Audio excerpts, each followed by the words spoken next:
Naku po mga kababayan, VP Inday Sara Duterte may malutong na banat po sa ating mahal na Pangulo.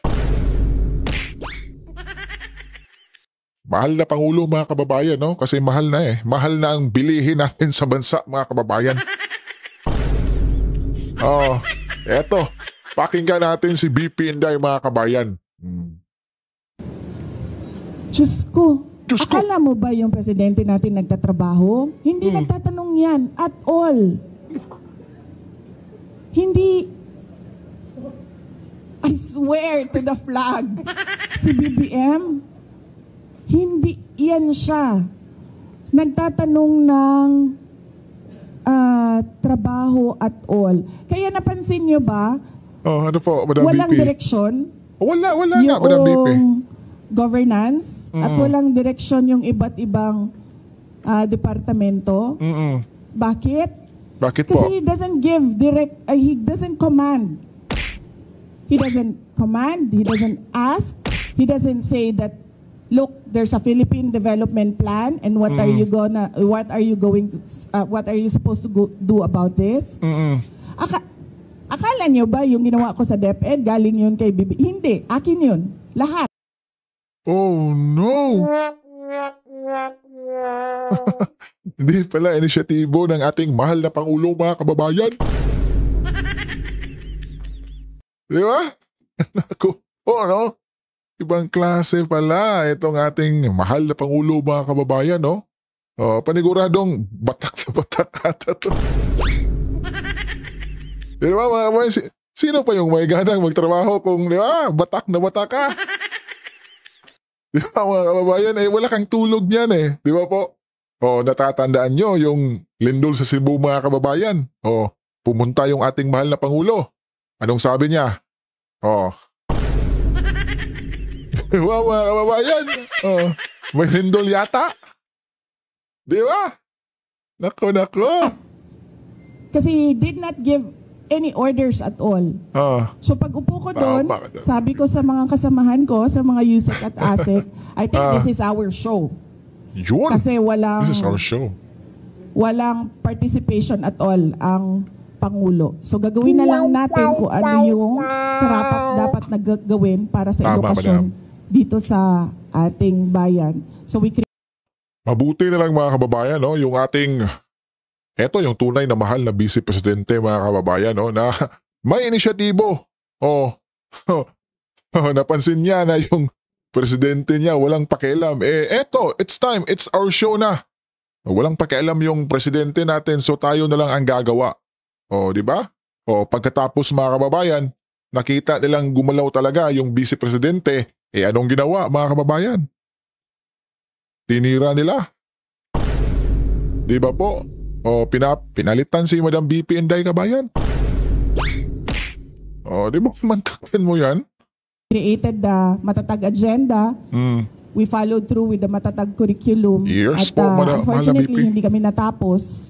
Kasi, hindi natapos mga kababayan. Nag-decide ako na I don't deserve the attacks. Deserve ni VP Inday mga kababayan na maging DepEd sana mga kababayan na, pero hindi niya deserve na inaatake na siya mga kababayan. Kaya ito talagang si mahal na Pangulong BBM mga kababayan. Mahal mga kababayan, no? Mahal na kasi yung bilihin mga kababayan. Were thrown at me by the administration. Kasi ako na nga lang siguro yung kaisa-isa dong tama, madam. Nagde-deliver para sa cabinet. Yun? Ni BBM. Tapos gadun pa yung gagawin nila sa akin. Walang pake. O di nang nawala ako, wala na. Wala na siyang accomplishment at all. At eto mga kababayan, pakinggan natin ang kabuang pahayag na yan ni VP Inday Sara. Ito na nga yung interview ni Wilson Flores ng Kamuning Bakery Cafe.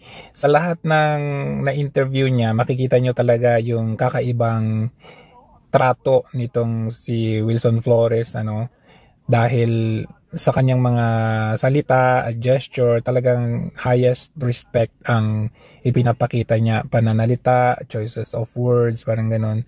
Ito kasi si Wilson Flores, minsan na rin itong naimbita ni Liza Marcos sa kanyang event at siguro sinusubukan nilang bilhin ito. Pero syempre itong si Wilson Flores hindi naman pili ang kanyang ini-interview. At isa nga sa na-interview niya ay second highest position in the land. At si VP Sara naman, napaka-humble talaga dahil alam niyo ang sabi niya, sobrang saya niya na na-invite siya ng Kamuning Bakery kasi nakikita niya yung mga iba na parang natutuwa siya na may background na Kamuning Bakery. For you to be in the second highest position in the land, to be liking na ma-include dito sa mga interview sa Kamuning Bakery, sobrang humble mo naman. Dumalo sa World Pandesal Day. Kasi nakikita ko yung sa social media, sa internet, yung mga tao na ini-interview at nagsasalita na ito yung nasa likod nila, Kamuning Bakery Cafe. Tapos lagi kong naisip, parang gusto ko ma-interview dyan na mayroong nakalagay sa likod ko na Kamuning Bakery Cafe. Kaya was truly very happy to have received your invitation and thank you. At tumingin pa talaga siya sa kanyang gilid or sa likod para makita kung talaga bang sakto siya doon sa Kamuning Bakery. So, ang unang tanong nga sa kanya paano ba siya nagdi-distress or nagkukup ng stress? At ang sabi niya ay tulog. Kaya nga naman nakikita natin kapag ikaw ay maganda ang kalooban mo, nakakatulog ka at kitang-kita naman sa kanyang mukha, maaliwalas, very clean, hindi kagaya ni Marcos kung nakakatulog pa ba yun, nasa sobrang kabalbalan ng kanyang pinaggagawa ay mukhang kulang sa tulog, mukhang malapit na ngang matigok Cope with stress daw. Unang-una, tulog, hinahabaan ko yung tulog ko. Pangalawa, marami naman nakakaalam na nag-hike ako. Nag-hike ako ng mga bundok. Pangatlo is usually kasama lang yung pamilya. Ito na nga, natanong sa kanya ang isa sa mga crisis niya sa buhay at yung professional crisis kung saan nabudol siya ni BBM. Naging vice president ako, sir. Tapos, I was serving in the cabinet of BBM.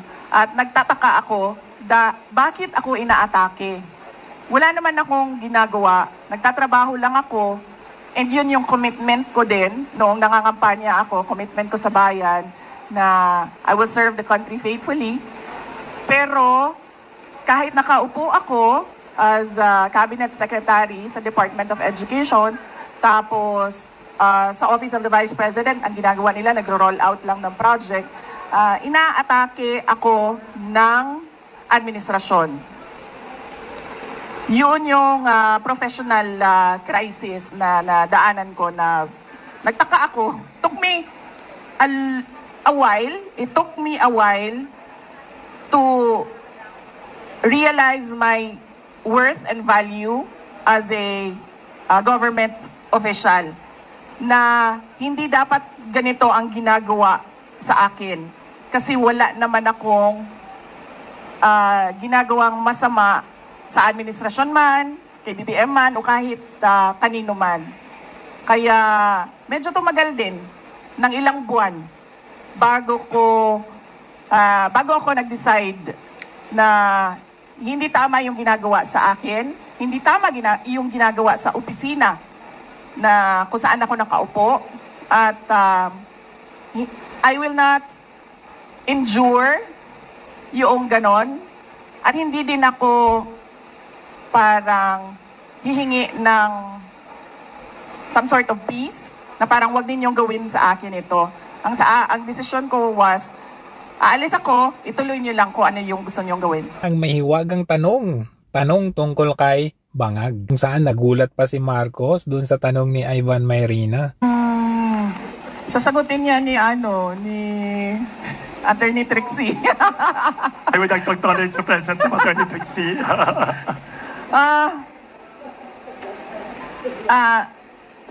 Sa ganitong ongoing pa yung investigation kuno at inquiry kuno, sobrang magtataka ka bakit confident yung Pangulo na hindi aabot sa Office of the President yung iskandalo at yung korupsyon. So ibig sabihin, siguro alam na niya kung ano yung kalalabasan ng inquiry at ng investigasyon. Kasi wala namang iba sigurong explanation kung bakit napaka-confident mo sa mga mangyayari pa. Wala pa akong nahanap na tao na alam kung ano yung mangyayari bukas. Siya pa lang. Si BBM pa lang. At ito na, tinanong din ang tungkol kay Senator Bongo. Nakakatawa kasi yung si Senator Bongo nililink kay Diskaya. Pero yung Diskaya nakalink din doon sa project sa Ilocos Norte. Bakit hindi yun muna ang imbestigahan? Hindi ko alam kung ano yung malamang nakakaalam niyan si BBM kasi ngayon nga confident na siya na hindi siya kasali sa mga hindi aabot.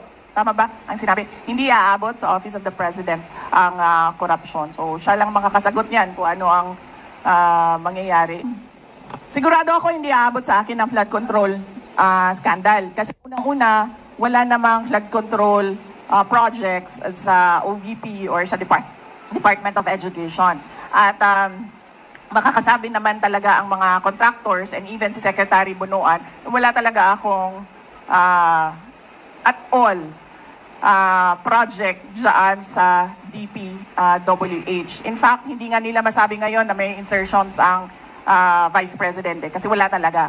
Hindi ako sumasali sa ganyan.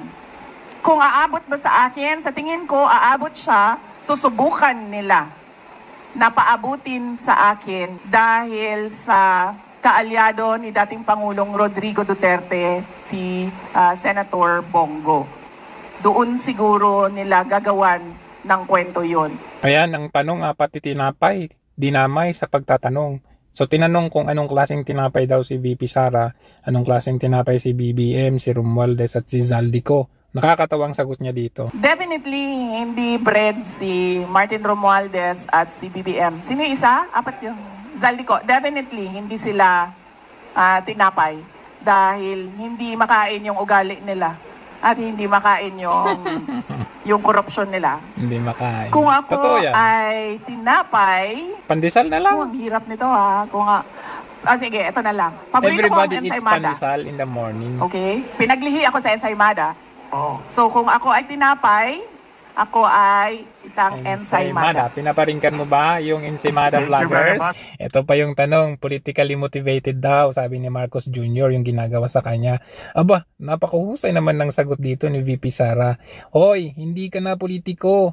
Ikaw ay hinahabol ng tao dahil ikaw ay tamad at bangag. Your comment on that, ma'am? Hindi na ito politically motivated. Bakit? Hindi naman siya makakatakbo na ulit eh. Hindi na siya politiko. Presidente na siya, and that ends there. Hindi natin alam kung sa 2028 o another 20 years na naman of a BBM, of a Marcos, No. Hindi na siya hinahabol ng mga tao, ng taong bayan dahil politiko siya. Hinahabol siya ng taong bayan dahil wala siyang ginagawa bilang Pangulo. Tama. Hinahanap sa kanya yung trabaho niya bilang Pangulo. Tamad eh. Sino ba sa ating lahat ang nagsasabi at nagpaplano ng destabilisasyon? Walang nagsasabi na oust Marcos. Ang merong mga grupo na nagsasabi resign. Yun lang ang the most na sinasabi ng mga tao. At nagtataka ako sa administrasyon, bakit nila sinasabi na destabilisasyon ang pagpapahayag ng mga tao sa galit nila. Kaya nga eh. Kasi hindi yun destabilisasyon. Yun ay freedom of speech and expression. So kahit man mag-rally ang mga tao araw-araw sa EDSA, hindi destabilisasyon yan. Freedom of speech and expression yan. Pagpapahayag yan ng galit mo, paghahanap yan ng accountability, ng transparency sa administrasyon, sa gobyerno. So hindi yan pagpapatalsik sa Pangulo. Kaya lagi ako, kahapon din, yan din yung tanong ko. Kanino ba nanggagaling yung destabilisasyon na salita? Sa kanila. Sa administrasyon. Kasi, duda ko, natatakot sila sa posibleng mangyari sa kanila. At alam naman natin na matagal na talaga silang insecure. Noong kampanya pa lang, madami na akong kwento ng yung panggigipit nila sa team, campaign team ni Lisa Marcos noon pa. So alam ko na insecure. Alam na natin na insecure.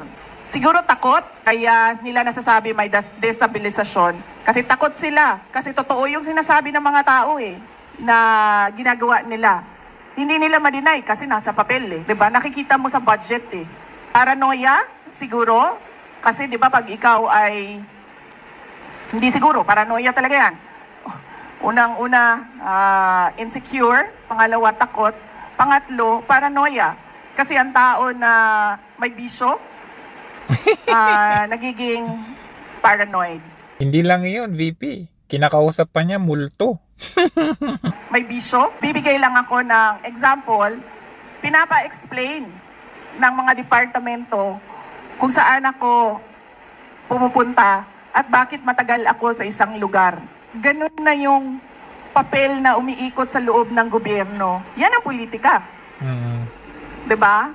Magtatanong sila, anong ginawa ni Inday Sara doon? Ilang oras siya? At sino ang mga tao doon?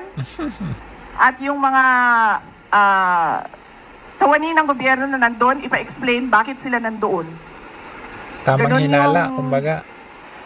Galawan sa loob ng Office of the President. At ito, pinaka-finaling question about doon sa laptop scandal nung siya pa ay nasa Department of Education. Kasangkot si Zaldico. Isa sa mga pinagamitan ng confidential funds ay yung corruption sa loob ng Department of Education. Hindi lang sa laptop madaming reports of corruption inside the Department of Education. Hindi lang sa central office, kasama na yung sa mga regional offices namin. So kapag merong reports, pinapaimbestigahan yon. So isa sa mga inimbestigahan is yung laptop. Ang unang ginawa doon is nag-request ng fraud audit sa Commission on Audit. Tapos kami sa loob ng Department of Education, gumawa din kami ng sarili naming investigation para kung ano man yung ma-actionan namin sa loob ng DepEd, ma-actionan na kaagad namin. Unfortunately, yung procurement ng laptop, hindi siya nangyari sa loob ng Department of Education. Nangyari siya sa DBM. So, ang pinaka-papel na nasa loob ng Department of Education ay yung agreement between DepEd and DBM. DBM? So, hindi Pangandaman? pumasok lahat ng procurement documents sa DepEd. So, ang pinaka na magawa lang namin doon sa loob ng Department of Education is mag-blacklist. Hindi na ako magtaka niyan. Hindi ba't na viral din si Zaldico, kausap niya yung militar about doon sa allowance? Nako! Diyos ko, akala mo ba yung presidente natin nagtatrabaho? Hindi nagtatanong yan at all. Hindi, I swear to the flag, si BBM, hindi yan siya. Nagtatanong ng trabaho at all. Kaya napansin nyo ba, walang direksyon yung governance? At hindi ako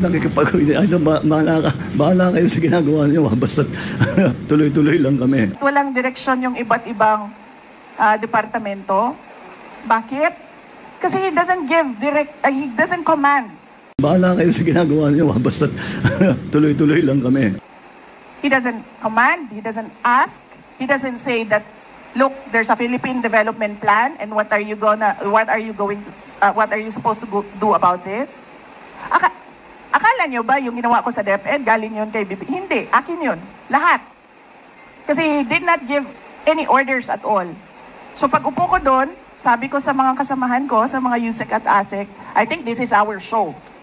Kasi walang participation at all ang Pangulo. So gagawin na lang natin kung ano yung dapat na gagawin para sa edukasyon dito sa ating bayan. So we created the Matatag Agenda.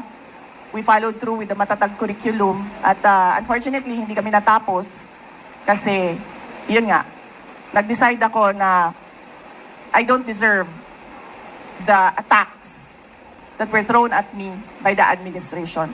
Kasi ako na nga lang siguro yung kaisa-isa dong nagde-deliver para sa cabinet ni BBM. Tapos ganun pa yung gagawin nila sa akin. O di, nung nawala ako, adi wala na. Wala na siyang accomplishment at all.